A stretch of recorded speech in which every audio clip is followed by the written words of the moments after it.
The relentless summer sun beat down on Temperance Wilson's back as she strained against the weight of the wagon, her slender arms trembling with effort. The steep incline of Widow's Hill mocked her determination, the old wagon's wheels sinking deeper into the dusty earth with each passing moment. Nebraska Territory, 1867, a land of opportunity and heartbreak in equal measure. Temperance had experienced plenty of the latter. "Come on," she urged through gritted teeth, her cotton dress clinging to her sweat-soaked skin. The single mule that remained of her team brayed pitifully, its strength depleted after the long journey from St. Louis.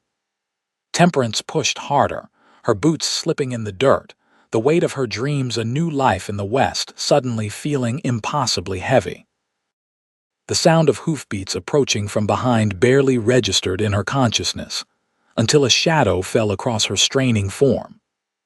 Temperance paused, wiping the perspiration from her brow with the back of her hand, and turned to see a tall stranger astride a magnificent chestnut stallion. The man didn't speak. His features were partially obscured by the wide brim of his hat, but she could make out a strong jawline dusted with several days' worth of stubble. Without a word, he dismounted in one fluid motion and hitched his horse beside her struggling mule. Temperance watched, momentarily stunned, as he moved to the back of her wagon and placed his broad shoulders against it. He glanced at her, those eyes startlingly blue against his sun-bronzed skin meeting hers for the first time. "Push," was all he said, his voice deep and gravelly from disuse. Temperance hesitated only a moment before returning to her position. Together they heaved, the added strength making an immediate difference. The wagon wheels groaned and then began to roll forward, slowly at first, then with gathering momentum. When they reached the crest of the hill, Temperance collapsed against the side of the wagon, her chest heaving with exertion. The stranger straightened, adjusting his hat with a single finger. "Thank you," Temperance said, finally finding her voice. "I don't know what I would have done if you hadn't come along." He nodded once, his gaze taking in the lone mule, the heavily laden wagon, and finally her face. "Where's your husband?" he asked bluntly. "Dead," Temperance replied, the word still bitter on her tongue after 8 months. Cholera took him outside Independence. Something flickered in the man's eyes, recognition of a shared pain, perhaps. "Name's Keegan Prescott," he said after a moment. "Most folks call me Prescott." "Temperance Wilson," she replied, extending a hand that he briefly took in his own calloused one. "Most folks call me Stubborn." The ghost of a smile touched his lips. "Where are you headed, Mrs. Wilson?" "River's Bend," she answered, gesturing vaguely westward. "My brother has land there." Prescott's expression darkened. "River's Bend is another 3 days' journey, and that's with a full team." "Your mule won't make it pulling this load alone." Temperance squared her shoulders, her chin lifting defiantly. "I'll manage." "No," he said simply. "You won't." He glanced at the sky, calculating the hours of daylight remaining. "There's a creek about a mile ahead. We'll make camp there and figure things out in the morning." Temperance challenged, even as relief flooded through her. "I don't recall asking for an escort, Mr. Prescott." "You didn't have to," he replied, already untying his horse, "and it's just Prescott." As the stranger led her wagon toward the promised creek, Temperance found herself studying his straight back and confident stride. She had met plenty of men in her 23 years, her father, a stern Presbyterian minister, her husband, a dreamer with too little substance, the countless opportunists who had offered their protection to a young widow on the trail, but something about Keegan Prescott was different. There was a quietness to him that spoke not of shyness, but of careful observation. The creek appeared just as Prescott had promised, a ribbon of crystal water cutting through the golden prairie grass.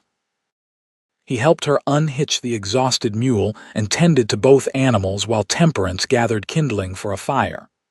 "You've done this before," he remarked, watching as she efficiently built a small cooking fire. "This is my 3rd month on the trail," she replied, striking a match against a stone. You either learn or you don't survive. Prescott nodded, understanding in his eyes. I'll see about some fresh meat for supper. He returned an hour later with 2 rabbits, already skinned and ready for the pot. Temperance added them to the beans she had soaking, along with some wild onions she'd discovered near the creek bank. As the stew bubbled, an awkward silence settled between them. Temperance found herself stealing glances at her mysterious companion. He was younger than she had initially thought, perhaps 28 or 30, with lines at the corners of his eyes that spoke of squinting into the sun and perhaps too many sorrows. "What takes you to Riversbend?" she finally asked, stirring the pot. "Work," he replied, feeding small sticks into the fire. "I'm a farrier by trade, a blacksmith, something like that. I shoe horses, repair wagon wheels, do some metal work, whatever's needed." Temperance nodded, understanding the necessity of adaptability in the territories. "My brother says Riversbend is growing. They've got a general store now and a proper church." "I've heard the same," Prescott replied. "Town's situated right where the Platte meets the Snake River. Good land, plenty of water, the railroad's coming through next year." "Is that why you're heading there?" "For the opportunities." Prescott's eyes met hers across the fire, unreadable in the gathering dusk. "Something like that." They ate in companionable silence, the stew warming Temperance from the inside. She couldn't remember the last time she'd shared a meal with someone else. The trail was lonely, each night spent listening for dangers in the dark, waking at every sound. "You should get some rest," Prescott said as she finished her bowl. "I'll take first watch." "You don't need to do that," Temperance protested, though exhaustion was already pulling at her limbs. "Territory's not as tame as it looks," he replied, his hand unconsciously moving to the pistol at his hip. "Bandits follow the emigrant trails. They're looking for easy targets." Temperance wanted to argue that she wasn't an easy target, that she had survived this long on her own, but the truth was, she was vulnerable. A woman alone with a wagon full of possessions was precisely what outlaws looked for. "Thank you," she said instead, retreating to her wagon to unroll her bedding. Before she closed the canvas flap, she caught one last glimpse of Prescott, his profile silhouetted against the fire, steady and watchful in the prairie night. Morning arrived with dew-kissed grass and birdsong.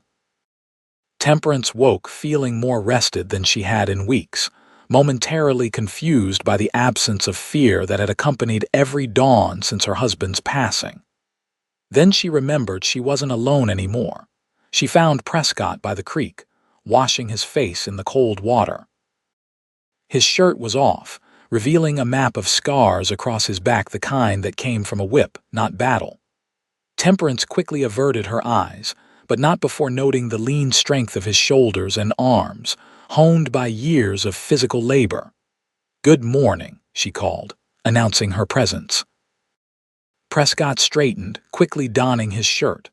"Morning," he replied, nodding toward a small fire where coffee was already brewing. "Hope you don't mind, I took the liberty." "Not at all." Temperance poured herself a cup, savoring the bitter warmth. "Did you sleep at all?" "Enough," he said, which she suspected meant not much. "We should talk about your wagon situation." Temperance sighed, knowing what was coming. "The mule can't pull it alone." "No," Prescott confirmed, "and you're carrying too much weight. We'll need to lighten the load." The words sent a pang through her chest. Everything she owned was in that wagon: her past, her future, her husband's dreams, and her own. "I can't just leave things behind," she began, but Prescott was already shaking his head. "You won't make it to Riversbend otherwise. Not before winter sets in, and you don't want to be caught in these plains when the snow comes." Temperance knew he was right, but the thought of abandoning more pieces of her life was almost unbearable. "What do you suggest?" "My horse can help pull, but we still need to shed at least a third of the weight. Anything that's not essential for survival or can be replaced needs to go." They spent the morning going through her possessions, making painful decisions. The cherry wood table that had been her grandmother's too heavy. 3 of the 5 dresses she owned luxuries she couldn't afford.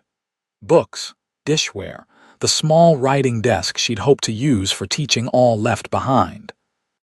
With each item set aside, Temperance felt as though she was shedding pieces of herself, becoming something leaner and harder. Yet there was also a strange liberation in it in choosing what truly mattered. "You're keeping that?" Prescott asked, pointing to a battered violin case. "Yes," Temperance said firmly. "It was my husband's. He taught music." Prescott nodded, not arguing. "Can you play?" "Not well," she admitted. "He was trying to teach me when." She let the sentence trail off, the memories too fresh. They worked until midday, reorganizing the lightened wagon. Prescott fashioned a makeshift harness that would allow both his horse and her mule to pull together, then loaded the discarded items into a small hollow and covered them with stones to mark the spot. "If you want," he said, "we can send someone back for these things once you're settled." Temperance appreciated the kindness of the lie. They both knew she would never see these possessions again. By early afternoon, they were underway, the wagon moving more easily with the dual team and reduced weight. Prescott rode alongside, occasionally scanning the horizon with a watchfulness that made Temperance wonder what or whom he was looking for. "Have you been in these territories long?" she asked as they traveled, wanting to break the silence that had settled between them. "Since '59, he replied. "Came out for the gold rush, stayed for the land." "Did you find it? Gold, I mean." A wry smile crossed his face. "Found enough trouble to last a lifetime. Gold, not so much." "And family?" The question slipped out before Temperance could stop herself. "None living," Prescott answered after a pause. His tone discouraged further inquiries on the subject. They made good progress that day, covering nearly 15 miles before setting up camp near another small water source. The routine established itself naturally. Prescott tending to the animals while Temperance prepared a simple meal, their complementary skills making the work easier. As twilight descended, painting the prairie in hues of lavender and gold, Temperance found herself watching Prescott as he repaired a loose strap on her wagon. His hands moved with the sure confidence of a craftsman, strong yet capable of delicate work. "Why are you helping me?" she asked suddenly. Prescott's hands stilled for a moment before resuming their task. "Does it matter?" "Yes," Temperance insisted.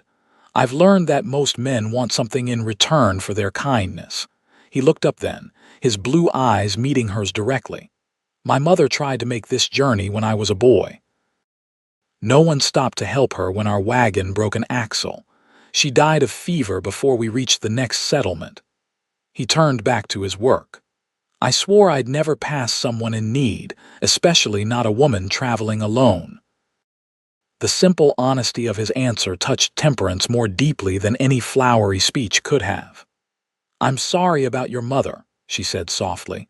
Prescott nodded once, acknowledging her sympathy without dwelling on it. "We should reach Boone Creek by tomorrow evening. There's a trading post there. We can replenish supplies. And after that, 2 more days to Riverspend if the weather holds." Temperance nodded, unsure why the thought of reaching her destination suddenly filled her with a strange melancholy. She had been focused on this goal for months, reuniting with her brother, beginning a new life, yet now, on the cusp of achieving it, she felt an unexpected reluctance. That night, as she lay in her wagon listening to the prairie winds whistle through the tall grass, Temperance found herself thinking not of the future that awaited her in Riverspend, but of the man sleeping beneath the stars outside. A stranger 4 days ago, now someone she trusted with her life. The West changed relationships, compressing months of acquaintance into days of shared struggle. Morning came with a change in the air, a heaviness that promised rain. Prescott eyed the darkening clouds on the western horizon with concern. "We need to move quickly," he said as they hurriedly broke camp. "Those clouds look like a gully washer." They pushed hard through the morning, the animals sensing the approaching storm and moving with newfound energy. By midday, the dark clouds had swallowed half the sky, and thunder rumbled in the distance. "There's a stand of cottonwoods about 3 miles ahead," Prescott called, raising his voice above the rising wind. "We'll find shelter there." The first fat raindrops began to fall as they urged the team forward, quickly transforming into a deluge that reduced visibility to mere yards. Temperance clung to the wagon seat, her clothes soaked through within minutes. Beside her, Prescott's face was a mask of grim determination as he guided the frightened animals. The cottonwoods materialized like ghosts through the curtain of rain, massive trees, offering the promise of some protection. Prescott directed the wagon beneath their spreading branches, the canopy reducing the downpour to a steady drip. "Get inside the wagon," he shouted over a crash of thunder. "I'll see to the animals." Temperance was reluctant to leave him in the storm, but knew the horses needed immediate attention. She climbed into the wagon, changing quickly into dry clothes before gathering blankets and a lantern. When Prescott finally joined her, he was drenched to the skin, his dark hair plastered to his forehead. Without thinking, Temperance handed him a blanket and began helping him remove his sodden jacket. "You'll catch your death," she scolded, falling into the familiar patterns of caretaking that had defined much of her life. "Wouldn't be the first time I weathered worse," he replied, but accepted the blanket gratefully, wrapping it around his shoulders. The wagon's interior was cramped with both of them inside, their knees almost touching as they sat facing each other in the dim lantern light. Outside, the storm raged on, wind howling through the cottonwood branches, rain drumming on the canvas cover. "Might as well get comfortable," Prescott said, glancing at the darkened sky visible through a gap in the canvas. "We're not going anywhere until this passes." Temperance nodded, suddenly acutely aware of their proximity. In the confined space, she could smell the rain on his skin, see the water droplets clinging to his eyelashes. An unfamiliar tension hummed between them. "Tell me about your brother," Prescott said, breaking the silence. "The one in Riverspend." Grateful for the distraction, Temperance leaned back against her trunk. "Thomas is 3 years older than me. He went west after the war. He fought for the Union. Said he couldn't stomach going back to our hometown in Ohio after what he'd seen."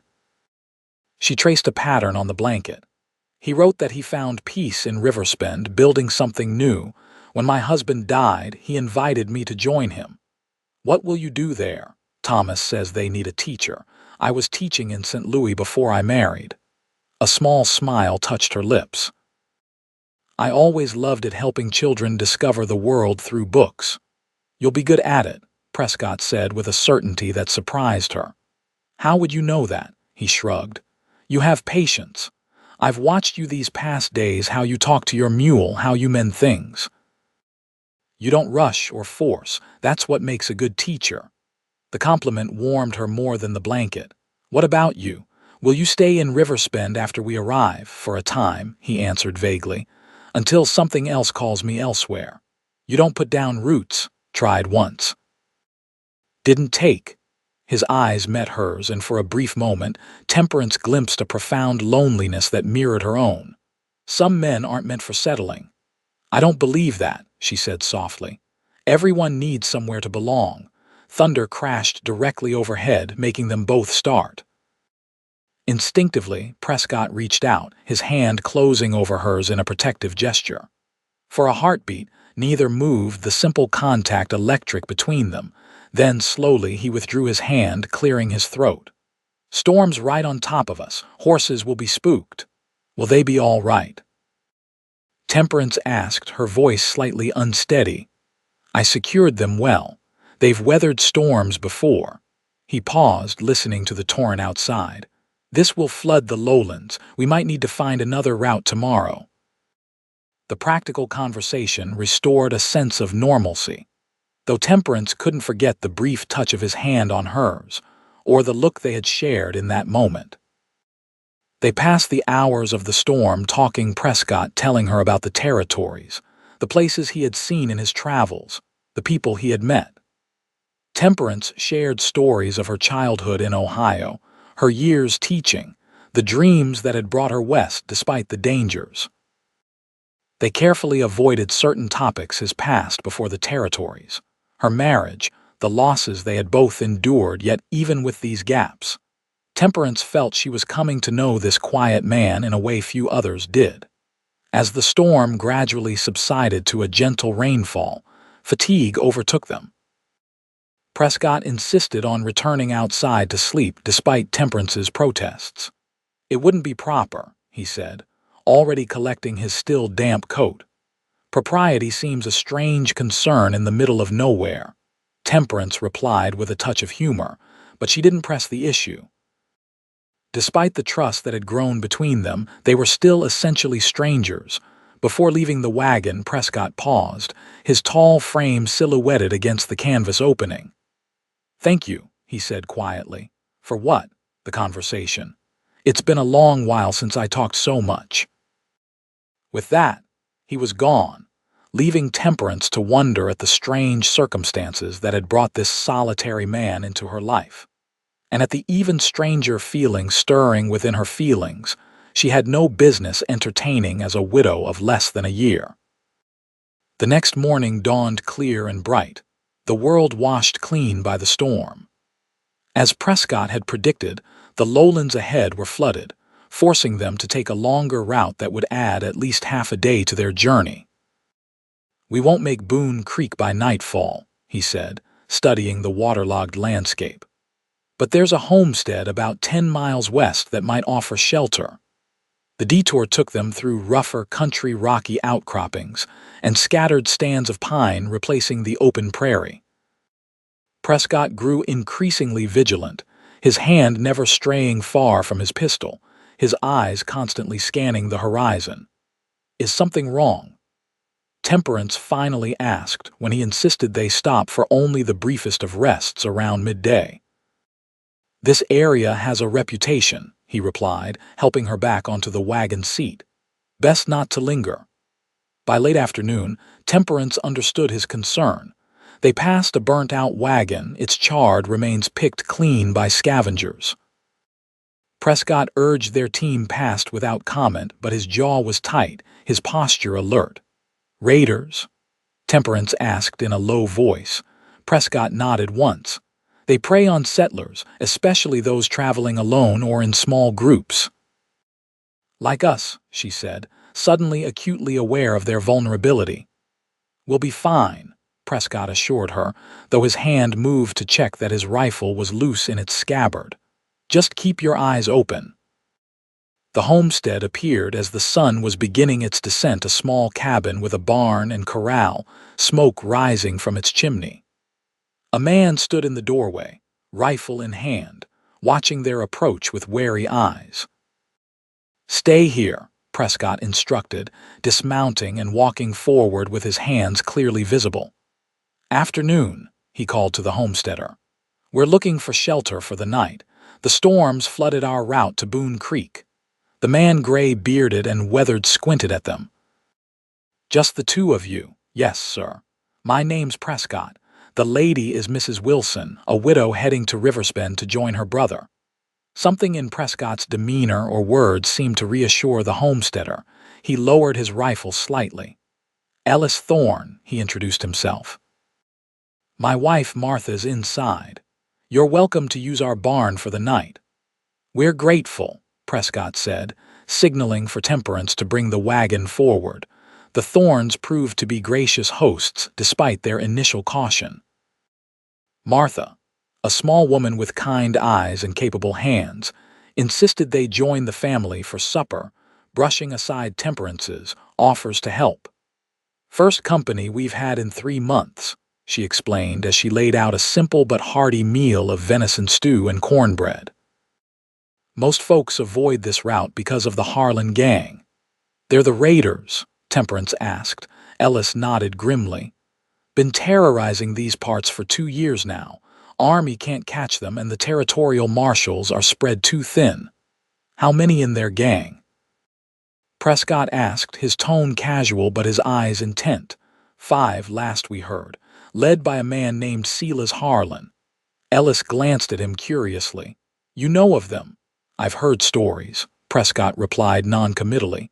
"They stay mostly in this region.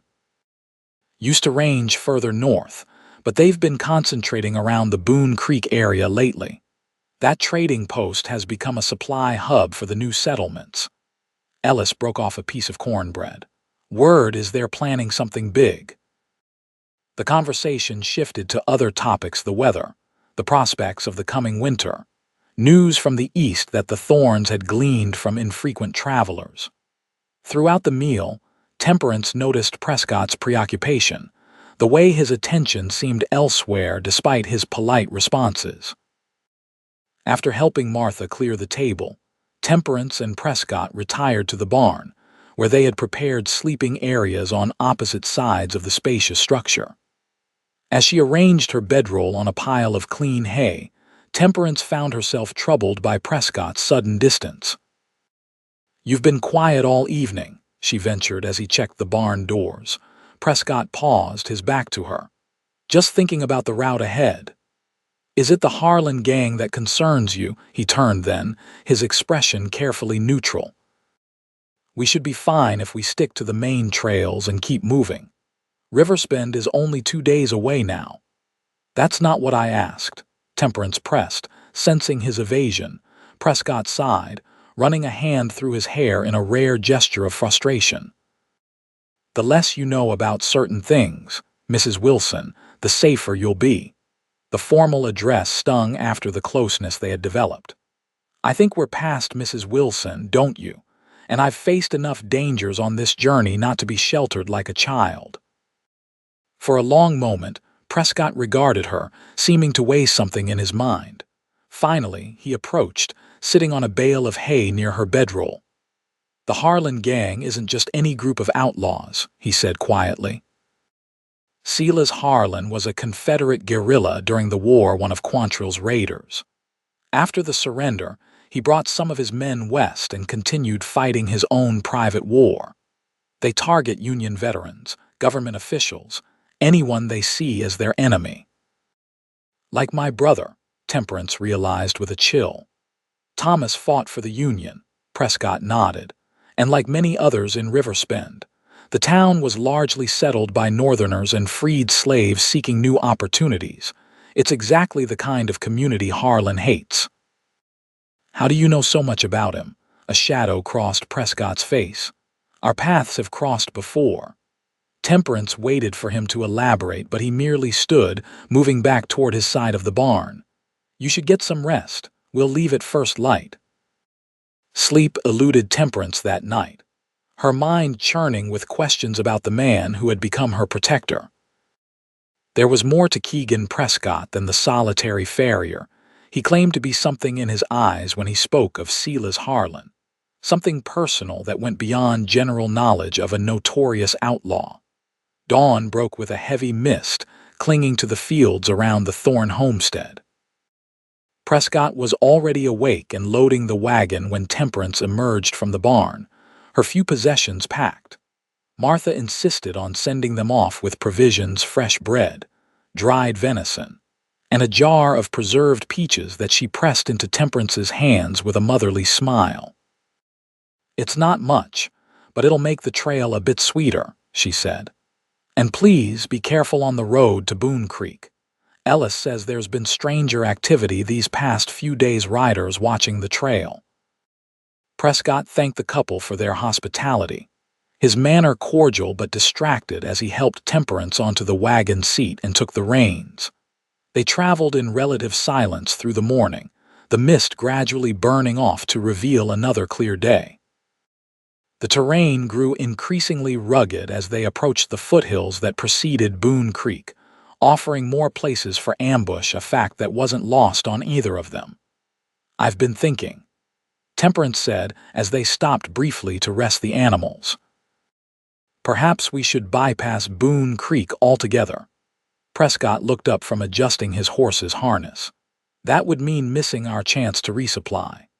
"Yes, but if the Harlan gang is watching the trading post as the Thorns suggested, it might be safer to avoid it." We have enough provisions to reach Riverspend, don't we? Barely, Prescott admitted. But you might be right. There's a lesser-known trail that branches off about 5 miles ahead. It's rougher going, but it would keep us away from the main road. Temperance nodded, relieved he was considering her suggestion. Then that's what we should do. They resumed their journey, Prescott now leading them toward the alternative route. The path soon narrowed, cutting through steep-sided gullies and patches of scrub pine that limited visibility.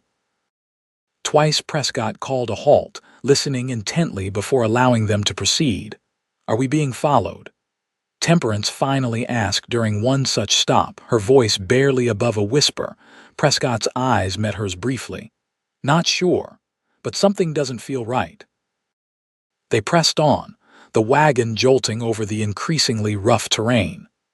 By mid-afternoon, they had entered a narrow canyon, the walls rising steeply on either side. The perfect place for an ambush, Temperance thought, her hand unconsciously moving to the small derringer she kept in her pocket, a parting gift from her brother before he left Ohio.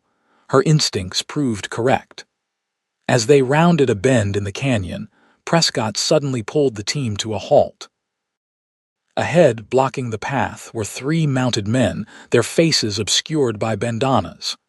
"Get down," Prescott ordered quietly, reaching for his rifle. "Hide beneath the wagon and don't move unless I tell you to." Temperance's heart hammered in her chest as she slipped from the seat, crouching low behind the wagon wheel. From this position, she could see Prescott straighten, his posture deceptively relaxed as he addressed the strangers. "Afternoon, gentlemen," he called. "Something I can help you with?" "That depends," the central figure replied, his voice carrying a distinctive southern drawl. "We're looking for a woman traveling this route. Blonde, mid-20s. Seen anyone matching that description? Can't say that I have," Prescott replied evenly. "I'm just a farrier heading to Riverspend for work." The man chuckled, the sound chilling in its lack of humor. "That's mighty interesting, considering we've had reports of a woman with a wagon and a man matching your description leaving the Thorn place this morning." He urged his horse forward a few steps. "Why don't you ask her to come out and join the conversation? It's rude to keep a lady hiding under a wagon." Temperance's blood ran cold. They knew she was there. From her hiding place, she saw Prescott's hand tighten on his rifle. "I'm alone," he insisted. "And I'd appreciate it if you'd clear the path. I'd like to make Riverspend before dark." "I don't think so," the leader said, drawing his pistol with practiced ease. "Silas Harlan wants a word with the Wilson woman, and what Silas wants, Silas gets." They knew her name. The realization hit Temperance like a physical blow. These men weren't random bandits, they were specifically looking for her. What happened next occurred so quickly that Temperance would later struggle to piece it together. Prescott's rifle came up in a fluid motion, firing twice in rapid succession. One of the outlaws fell from his saddle with a cry, while another's horse reared, throwing its rider. The leader returned fire, the bullet splintering wood inches from Prescott's head. "Run!" Prescott shouted to Temperance, firing again as he dove for cover behind a boulder beside the trail. Frozen in fear, Temperance remained where she was until a bullet tore through the wagon canvas above her. The danger of her position suddenly clear, she scrambled backward, staying low as she sought shelter behind a fallen log several yards from the wagon. The gunfight intensified, echoing deafeningly in the confined canyon. Through the chaos, Temperance could make out Prescott's steady shooting, methodically targeting the outlaws while conserving ammunition. The precision of his marksmanship spoke of experience far beyond that of a simple blacksmith. A movement to her left caught her attention. The outlaw who had been thrown from his horse was circling around, trying to flank Prescott's position. Without conscious thought, Temperance drew her derringer and waited until the man passed her hiding place. Her hands trembling, she fired a single shot. The outlaw stumbled, clutching his leg where her bullet had struck. Before he could recover, Prescott's rifle barked once more, and the man collapsed motionless to the ground. Sudden silence fell over the canyon. Temperance held her breath, straining to hear any movement. After what seemed an eternity, Prescott's voice called out. "Temperance, are you hurt?" "I'm all right," she answered shakily, emerging from behind the log. Prescott appeared from his position, rifle still at the ready as he surveyed the scene. Two of the outlaws lay still on the ground. The third, the leader, was nowhere to be seen. "He got away," Prescott said grimly, quickly reloading his weapon. "And he'll bring reinforcements. We need to move." Temperance stumbled to the wagon, her legs unsteady beneath her. "They knew my name," she said as Prescott helped her onto the seat. "Why would the Harlan gang be looking specifically for me?" Prescott's expression was troubled as he gathered the reins. "I don't know, but we'll find out in Riversbend." He glanced at the position of the sun, now sinking toward the western horizon. "We need to put as much distance between us and this place as possible before nightfall. If we push hard, we might reach the outskirts of Riversbend by tomorrow evening." They traveled until well after dark, following a winding path through the foothills that Prescott seemed to know by memory. When they finally stopped, it was in a sheltered hollow surrounded by thick stands of pine that would conceal their campfire from distant observers. As they worked silently to make camp, Temperance found herself watching Prescott with new eyes.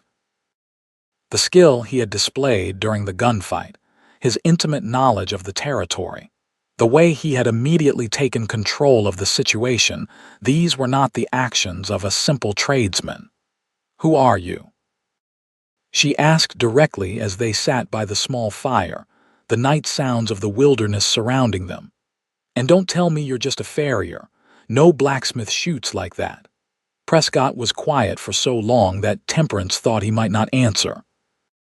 When he finally spoke, his voice was low, almost resigned. "I was a scout for the Union Army during the war. After, I joined the U.S. Marshal's Service." He met her gaze across the flames. "I've been tracking the Harlan gang for the past year. They've killed 2 federal judges and at least a dozen settlers." "You're a lawman," Temperance said, pieces falling into place. "That's why you're going to Riversbend." "Yes," Prescott confirmed. "I received intelligence that Harlan was planning something there. I didn't know it involved you until today." "But why would it involve me? I've never met Silas Harlan. I don't even know what he looks like." "It might not be about you specifically," Prescott suggested, though he didn't sound convinced. "Harlan targets Union veterans." "Your brother, Thomas," Temperance whispered, a new fear gripping her. "If they know about me, they know about him. We need to warn him." "We will," Prescott assured her. "First thing when we reach town, but for now you should try to rest. I'll keep watch." Sleep was impossible for Temperance that night, her mind racing with questions and fears. Why would a Confederate guerrilla-turned-outlaw be targeting her specifically? What connection could she possibly have to Silas Harlan? As dawn broke, they resumed their journey with renewed urgency. The terrain gradually softened, the rugged foothills giving way to rolling plains dotted with small homestead signs of approaching civilization. By mid-afternoon, they crested a rise that offered their first view of Riversbend, a growing settlement nestled in a curve of the river, smoke rising from dozens of chimneys. "We made it," Temperance breathed, relief washing through her despite the dangers that might still lie ahead. Prescott's expression remained vigilant. "Don't let your guard down yet.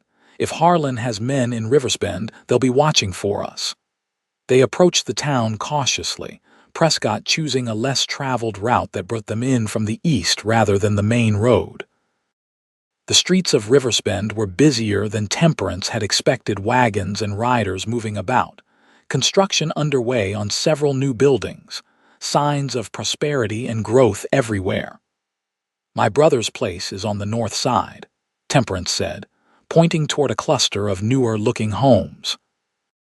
"The last letter I received said he had built a house near the schoolhouse." They made their way through the streets, drawing curious glances from townspeople. Temperance scanned every face, hoping to catch sight of her brother while simultaneously watching for any sign of threat. The schoolhouse appeared ahead, a tidy white building with a bell tower. Just beyond it stood a blue two-story house with a wide porch, matching the description Thomas had sent in his letters. As they pulled up to the gate, the front door opened, and a tall man with sandy hair and a neatly trimmed beard emerged. His face registered shock, then joy as he recognized Temperance. "Temp," he called, rushing down the steps. "Good Lord, we weren't expecting you for another week." Temperance barely waited for the wagon to stop before jumping down, rushing to embrace her brother. The familiar strength of his arms around her brought tears to her eyes, tears of relief, exhaustion, and gratitude for having made it safely to this moment. "Thomas," she managed, pulling back to look at his face. "You're all right." Confusion crossed his features. "Of course I'm all right. Why wouldn't I be?" His gaze shifted to Prescott, who had dismounted and was standing beside the wagon, his posture alert despite the seemingly joyful reunion. "Who's your companion?" "This is Keegan Prescott," Temperance said. "He helped me when my team failed on Widow's Hill. I wouldn't have made it without him." She hesitated, unsure how much to reveal. "Thomas, there's something. Let's get you inside first," her brother interrupted, noticing her distress. "You look exhausted, and there's someone I want you to meet." He turned to Prescott with a grateful smile. "You're welcome to join us, Mr. Prescott. Any man who helps my sister has a place at my table." Prescott nodded his thanks, but his eyes continued to scan the street. "I'd be obliged if we could get the wagon and animals secured first, and perhaps somewhere more private to talk." Something in his tone alerted Thomas, whose expression grew serious. "Of course. The stable's around back. We can talk in my study." As they led the wagon to the rear of the property, Temperance noticed a petite woman with auburn hair waiting on the porch. Thomas's wife, she presumed, whom he had mentioned in his letters. The domestic scene struck her as surreally normal after the dangers of the trail. Once the animals were settled and Temperance's trunk brought inside, Thomas led them to a small study off the main parlor.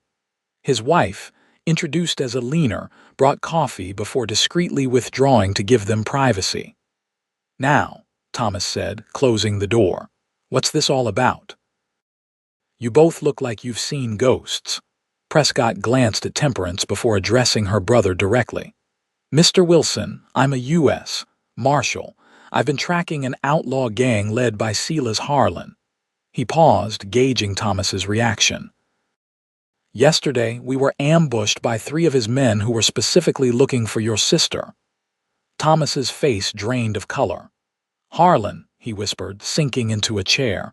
"Dear God, you know him," Prescott stated, not a question. Thomas nodded, his eyes moving to Temperance with a mixture of fear and guilt. "During the war, I served in a special unit tasked with infiltrating and disrupting guerrilla bands in Missouri. Silas Harlan was one of the worst, a butcher who executed prisoners and civilians alike." He drew a shaky breath. "I was part of the detachment that finally cornered him near the Kansas border. He was wounded but escaped. Most of his men were killed, including his younger brother. And he blames you," Prescott concluded. "He swore vengeance on every man in our unit," Thomas confirmed. "2 of my comrades have been killed in the past year. I received warning from another survivor that Harlan had discovered my location." His eyes found Temperance's, filled with remorse. "That's why I invited you to come here. I thought you'd be safer with me than alone in St. Louis. I never imagined he would target you on the journey." Temperance felt as though the floor were shifting beneath her feet. "You knew an outlaw might be hunting you, yet you encouraged me to travel across hundreds of miles of wilderness alone." "I arranged for an escort," Thomas protested. "A man named Levy Daniels was supposed to meet your stagecoach in Independence and accompany you the rest of the way." "I never met any Levy Daniels," Temperance said, struggling to control her anger. "My husband died in Independence, and I continued alone until Mr. Prescott found me." Thomas's face crumpled. Harlan must have intercepted Daniels. "I'm so sorry, Temp. I thought I was protecting you." Prescott had remained silent during this exchange, his mind clearly working through the implications. "Harlan knows your sister is here now," he said to Thomas. "Or will soon, when his man reports back. He'll come for both of you." "We can leave," Thomas suggested, desperation in his voice. "Tonight, take a leaner and head east." "Running won't solve this," Prescott said firmly. "Harlan will follow, and he won't be alone." "What are you suggesting?" Temperance asked, although she already suspected the answer. Prescott's eyes met hers, steady and resolute. "We end this here, in Riverspend, on our terms, not his." The next hours were a flurry of activity as Prescott outlined his plan. Thomas, despite his initial shock, proved a valuable ally, providing detailed information about Riverspend's layout and the people they could trust. As a respected member of the community and one of its founders, he had significant influence. By nightfall, a small group of trusted men had gathered in Thomas's study, the town sheriff, a veteran named Marcus Green who had served with Thomas during the war, and 3 local ranchers known for their courage and marksmanship. Prescott briefed them on the threat, his natural authority evident as he assigned positions and responsibilities. "Harlan will come in force," he explained, pointing to a rough map of the town spread across Thomas's desk. "Based on intelligence, he has at least 8 men with him, possibly more if he's recruited locally. They'll likely attack at dawn when most of the town is still asleep." "How can you be so sure of their tactics?" the sheriff asked, skepticism in his voice. "Because I've been tracking Harlan for over a year," Prescott replied evenly. "And because it's what I would do in his position." The plan they developed was straightforward but effective: position armed men at strategic points throughout town. Evacuate the most vulnerable residents to the stone church on the hill, and prepare ambush points where they could control the confrontation. Thomas would remain visible, apparently unaware of the threat, to draw Harlan in. "And what about Mrs. Wilson?" Sheriff Hayes asked, nodding toward Temperance, who had insisted on being part of the planning. "She'll stay with Alina and the other women at the church," Thomas said firmly before Prescott could respond. "No," Temperance countered, surprising herself with the strength in her voice. "I won't hide while others risk their lives because of me. I can shoot. I proved that yesterday." "I want to help." A tense silence followed her declaration. Prescott studied her face, seeming to weigh not just her words but her resolve. Finally, he nodded. "She's right. Every able defender counts." He turned back to the map. "Mrs. Wilson will be positioned here at the upper window of the general store. It overlooks the main approach and offers good cover." Thomas began to protest, but Temperance silenced him with a look. "It's not open for debate, Thomas. This concerns me as much as you." As the meeting dispersed, the men heading out to prepare their positions for the coming dawn, Prescott lingered behind. When only he and Temperance remained in the study, he approached her, his expression uncharacteristically uncertain. "Are you sure about this?" he asked quietly. "There's no shame in seeking safety." Temperance shook her head, a calmness settling over her that surprised even her. "I've spent my whole life being protected by others: my father, my husband, now my brother. This time I protect what's mine." She met his gaze steadily. "Besides, I'm not entirely helpless. I did save your life yesterday." A ghost of a smile touched Prescott's lips. "That you did." He hesitated, then reached into his coat and withdrew a small revolver. "This is better than that, daring or more accurate. 6 shots instead of 2. As Temperance took the weapon, their fingers brushed, lingering for a moment longer than necessary. "Thank you," she said, the words encompassing far more than just the gun. Prescott nodded, understanding in his eyes. "Try to get some rest. I'll come for you before dawn." But rest proved elusive as Temperance prepared for the coming confrontation. She spent time with Alina, helping to pack essentials for the women and children who would shelter in the church. Thomas's wife, though clearly frightened, showed remarkable composure, organizing provisions and medical supplies with quiet efficiency. "He speaks of you often," Eleanor said as they worked side by side, rolling bandages in the kitchen. "Thomas, I mean. He was so worried when your letters stopped coming after independence." "The trail is unpredictable," Temperance replied, "and I was, struggling after James died." She folded a strip of linen, her fingers working automatically. "Thomas seems happy here with you." Eleanor's face softened. "We are happy. This town, this home, it's everything we dreamed of building together." She looked directly at Temperance. "You could have that too, you know, a new beginning." Temperance thought of Prescott, his quiet strength, the way he had appeared when she needed him most, the growing connection between them that defied easy categorization. "Perhaps," she said softly, "if we survive tomorrow." "We will," Eleanor stated with surprising conviction. "Thomas has faith in your Marshal Prescott, and so do I." The night passed in a blur of preparation and tense waiting. Shortly before dawn, Prescott appeared at Thomas's door as promised, dressed in a dark coat with his badge now visible on his chest. The transformation was subtle, yet profound, the solitary traveler now fully revealed as the lawman he had always been. "It's time," he said simply. Temperance followed him through the silent streets, the first gray light of dawn just beginning to touch the eastern horizon.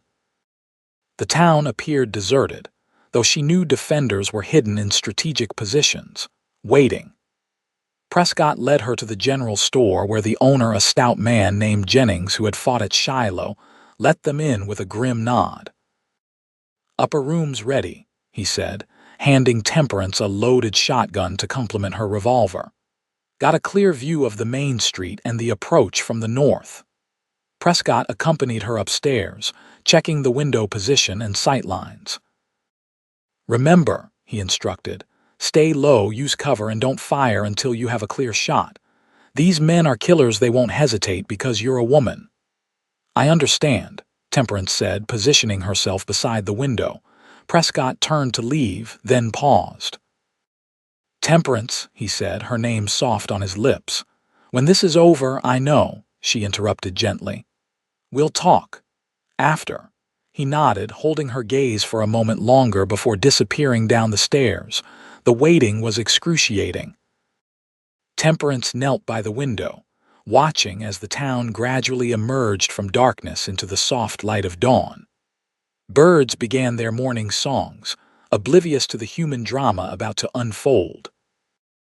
In the distance, she could see Thomas on his front porch, ostentatiously going about his morning routine, checking his pocket watch occasionally as if expecting a normal day.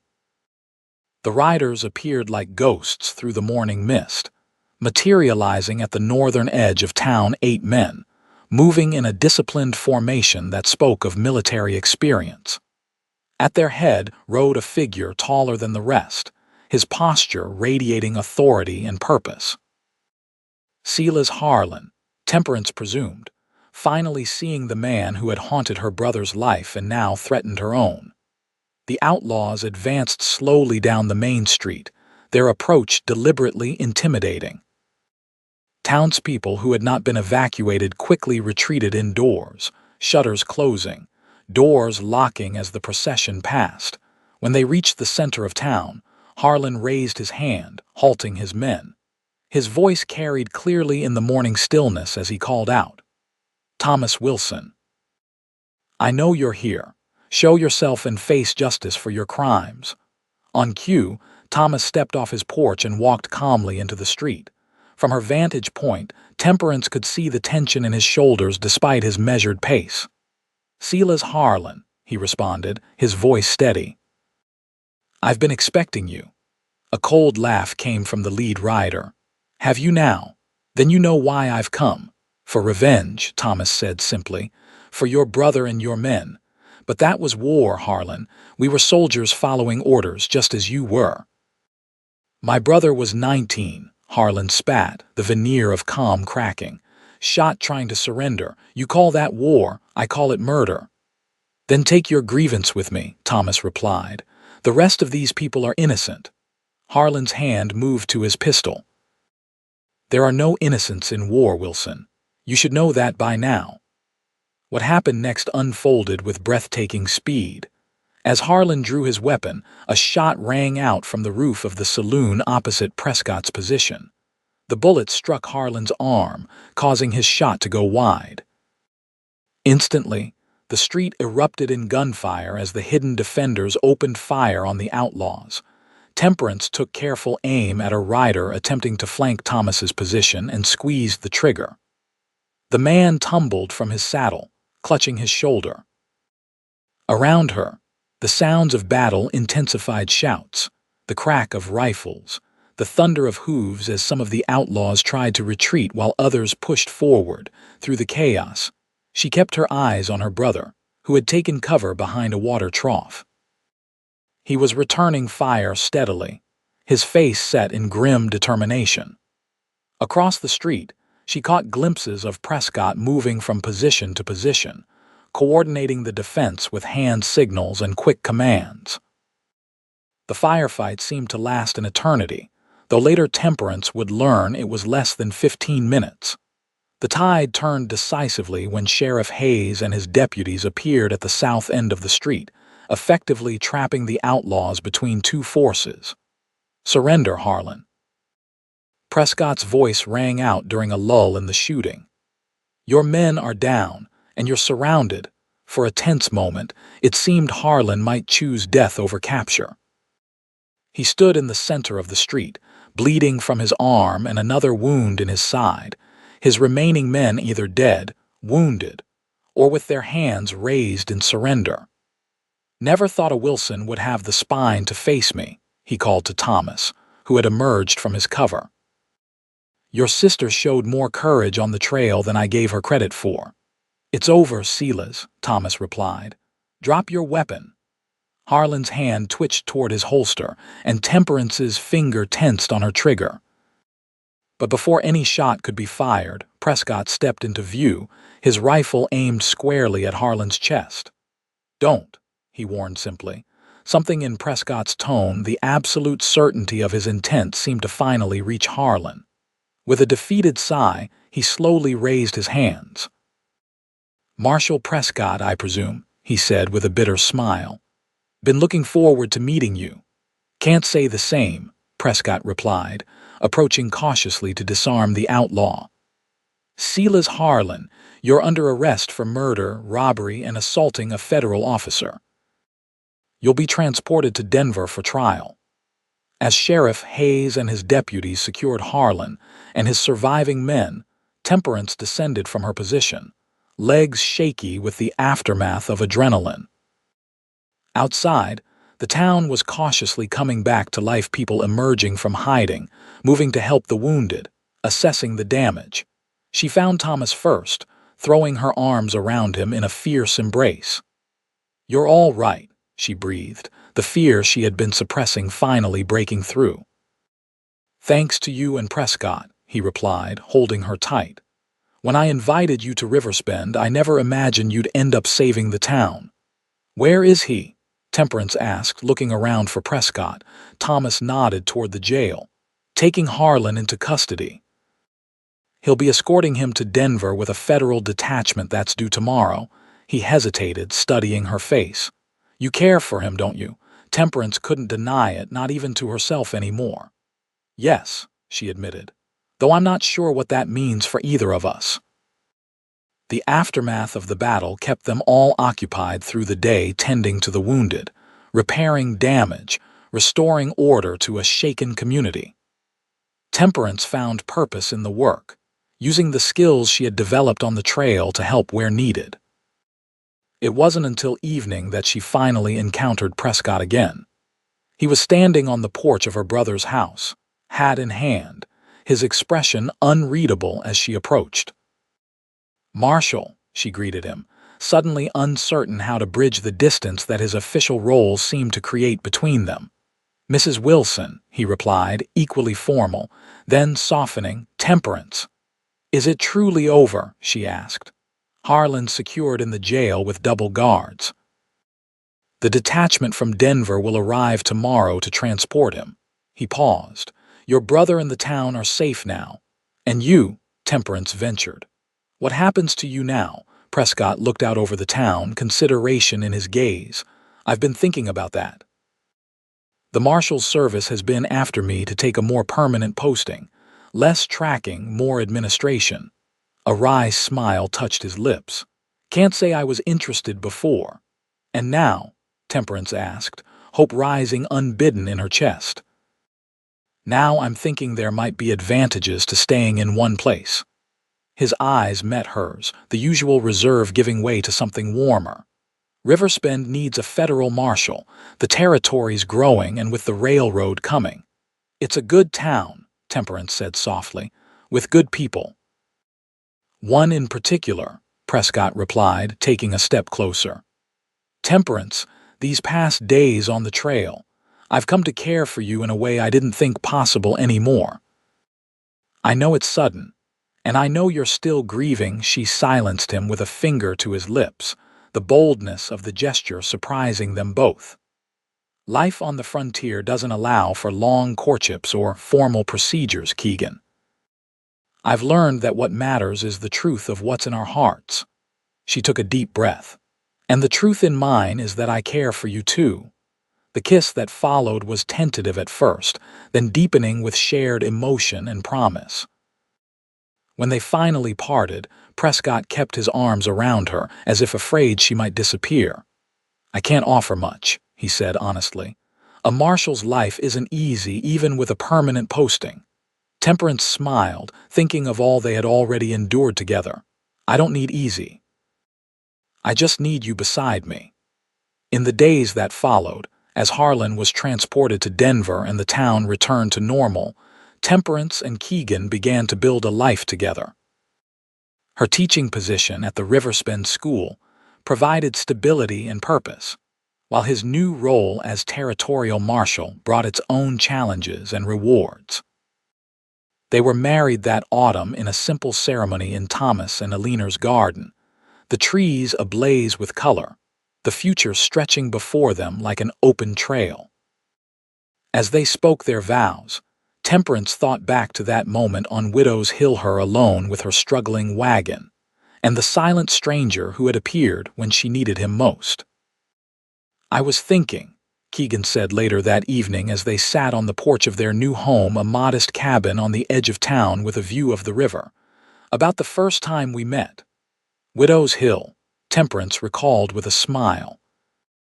I was trying to pull that wagon up alone, like the stubborn woman I am. And I hitched my horse beside your mule without a word. He took her hand, his thumb tracing patterns on her palm. I didn't know then that I was hitching my life to yours as well. Would you have done anything differently if you had known? She asked, leaning her head against his shoulder. Keegan considered this for a moment, then shook his head. Not a single thing, he said with certainty. Every step of that journey led us here together. And that's exactly where I want to be.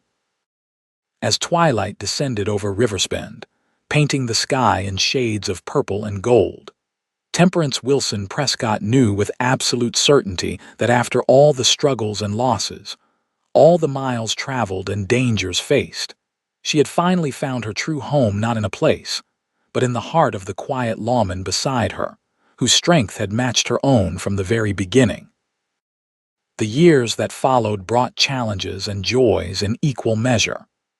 Riverspend grew with the arrival of the railroad, bringing new settlers, businesses, and the inevitable complications of progress. Keegan's role as marshal kept him busy maintaining order in a rapidly changing territory, while Temperance's school flourished under her dedicated leadership. Their family expanded with the birth of a daughter, Sarah, in the spring of 1869, followed by twin boys, James and William, 2 years later. Their home, once a simple cabin, grew as well, with additions to accommodate their growing family and Keegan's occasional need to meet with deputies and territorial officials. Through it all, they faced each challenge together, the bond forged during those dangerous days on the trail only strengthening with time. Temperance never forgot the lesson of Widow's Hill, that sometimes the heaviest burdens become lighter when shared with the right person.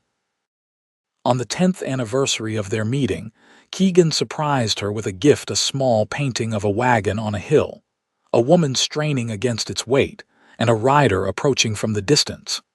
"To remind us," he said as she unwrapped it, "of how our story began." Temperance hung it in their bedroom, where it remained for all the years that followed, a symbol of the journey that had brought them together, and the love that had sustained them through a lifetime of frontier adventures. And whenever newcomers to Riversbend asked how the respected marshal and the beloved schoolteacher had met, they would share a private smile before beginning the tale of a woman who tried to pull a wagon up a hill alone, and the cowboy who hitched his horse beside hers without a word.